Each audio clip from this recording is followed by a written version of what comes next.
అంగం బలంగా తయారవ్వాలంటే ఏం చేయాలి?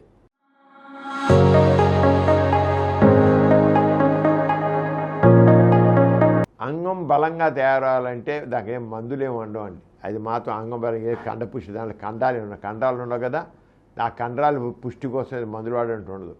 అంగం బలంగా తయారవ్వాలంటే స్ట్రాంగ్గా లింగం స్తంభించాలంటే, పురుషంగం స్తంభించాలంటే వాళ్ళు సెక్స్ పరంగా వాళ్ళ చక్కని స్పందనలు ఉండాలి, ఎరోజల్ ఉండాలి. అలాగే టెస్టోస్టిరోన్ హార్మోన్ సఫిషియెంట్ క్వాంటిటీలో ఉండాలి. టెస్టోస్టిరోన్ హార్మోన్ తగినంత లేకపోయినా ప్రోలాక్టిన్ హార్మోన్ ఎక్కువ ఉంటే కూడా నష్టం కలుగుతుంది. థైరాయిడ్ హార్మోన్ తక్కువ ఉన్నా నష్టం కలుగుతుంది. ఆ హార్మోన్ పరంగా సరిగ్గా ఉందా లేదా అని చూసుకోవాలి. అలాగే షుగరు బీపీలు ఉన్నాయా లేదా చూసుకోవాలి. షుగర్ బీపీలు ఉంటే మొత్తం అంగం స్థమించదు అంటే అవన్నీ చూసుకోవాలి. అప్పుడు ఎప్పుడైతే ఏవైతే అంగస్తమనకి దెబ్బ కొడతాయో వాటిని కంట్రోల్ చేయాలి. అంగస్తమనకి ఏది కావాలో వాటిని సప్లిమెంట్ చేయాలి, చేసినట్టు అవుతుంది. అంతేగాని ఏదో మందులు తింటేను, ఆహారం తింటేను పురుషాంగం బలంగా తయారవుతుంది, కడ్డీలాగా తయారవుతుంది. పురుషాంగం కడ్డీలా తయారవ్వాలంటే పురుషాంగం స్తంభించడానికి ముఖ్య కారణాలు ఏంటి?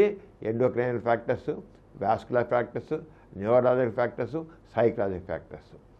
వీటిని సరిగ్గా అర్థం చేసుకుని వాటి సరైన విధంగా ట్రీట్మెంట్ చేసినట్లయితే పురుషాంగం తగ్గ స్తంభిస్తుంది.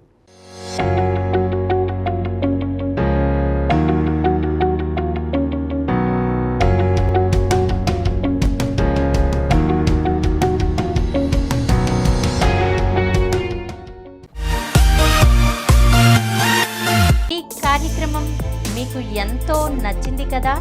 ఇటువంటి మరిన్ని వీడియోల కోసం అనతి కాలంలోనే 20 కోట్లకు పైగా వ్యూస్ సాధించిన సమరం ఛానల్ సమర్పించు సమరం మీకోసం ఛానల్కు సబ్స్క్రైబ్ చేయండి, లైక్ చేయండి, మీ ఫ్రెండ్స్కి షేర్ చేయండి. అలాగే ప్రక్కనున్న గంట సింబల్ని ప్రెస్ చేయడం మర్చిపోకండి.